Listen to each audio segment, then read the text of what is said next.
Afternoon, evening, morning, whenever you are watching this. Just going to go over a couple of our gold trades that we had last week. This will just give you guys an idea of how we trade gold. And then also, actually, it's just a nice little reminder for ourselves, keep track of things. So, anyway, so last week on Friday ended there. Now, I did actually get the buys down here. I saw the buying opportunity on the 5 minute time frame, took advantage of it, managed to get it from there, 31.61, and then closed literally just before the market closed. So that was a nice little win there. Obviously, in hindsight, I wish I fucking held the bastard because I would have been up well over 2,000 pips and that would have been a few grand. Bear in mind, I'm only placing sort of around 50p to £1 lot sizes on gold. But yeah, that would have been an amazing win. So yeah, a little bit of a kick in the nuts on that one. But we're trying not to hold trades over the weekend. It's just too risky. Gold, especially because Trump could tweet anything and he could have crashed the market. So it's always best to sort of like get out and then just try and find your re-entry. And that's exactly what we did. On first thing Monday morning, we found again a buying possibility here. Managed to grab that 32.11 up to 32.43. So that was, best part of 300 pips there. Closed it and waited for a moment, waited for New York session to kick in, and then we saw the sell potential. And again, grabbed that. Just a quick one in and out.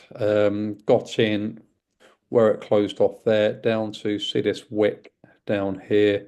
And that was just a nice little 200 pip grab. So caught that. And then we pretty much sort of like left it. Still had a sell bias at this point. So we did miss this buy setup that presented itself.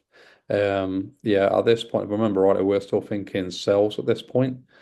Um, we did take a couple, but they were stopped out really quickly, and it was just like, right, no, we've got that one wrong. Okay, but that was literally tiny loss.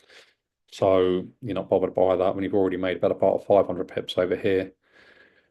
Um, Market came up, and again, it's come up to this point here to the previous highs. We did see a bit more of a descending structure as well. We figured maybe it would come down to retest that support and price action down here.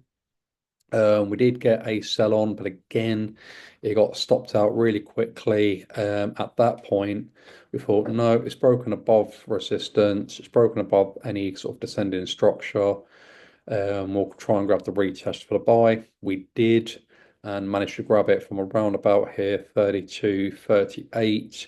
And again, then just closed up at that point there, 32.82.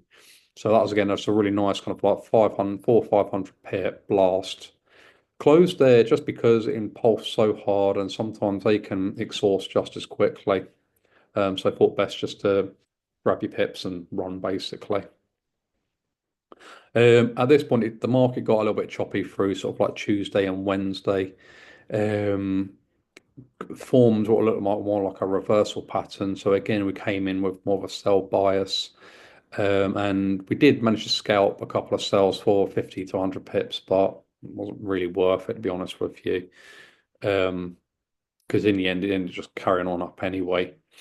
So I think a few entries, myself included, actually, most of mine were just taking out break even. So, it is what it is. And then, yeah, and then Thursday through Thursday, it just kind of, yeah, sell came down. See, oh yeah, at this point we saw reversal pattern, we saw the break, we saw the pullback up, thought, okay, yeah, we're selling again. Probably to just down to that level. Came down a little bit, so 33.13 down to 32.90. So that's a better part of 150 pips. I know some of the team managed to secure that and grab their pips and run. Personally, I ended up just having to go break even just because I was just crazy busy at that point and couldn't really manage it. So just went, oh, so I'll just go break even. you know, worst case, I don't lose anything, but I don't make anything because I did think it was going to come down further. It kept just consolidated along. It didn't. It ended up blasting back up, so that wiped me out break even. And then here, I did see just this tiny little sort of bullish flag on. This is now Friday sort of morning into heading in towards New York session. Um, and again, just thought, okay, there's a nice little possible buy there.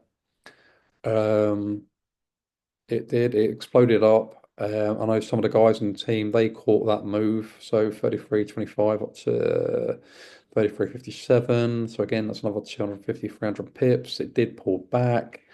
And again, then thought, right, okay, there's going to be a buy there. And again, just that last little move on a Friday evening between 3 o'clock and sort of 4, 5 o'clock. This is UK time, GMT. Just from there, 33, call it 4, up to 33.59. So again, another kind of 150, 200 pips. So overall, a couple of little losses in this choppy period, but we're only talking 50, 100 pips worth. But overall, we probably made a better part of nearly 1,000 pips there over the course of a week. So if you are doing, just 50 pence per pip, that's 500 quid. If you're doing a pound a pip, you've got a better part of a grand. So that is gold from last week. I'm not even going to speculate what's going to happen next week. We'll just have to adapt and see what the market offers. So from the time being,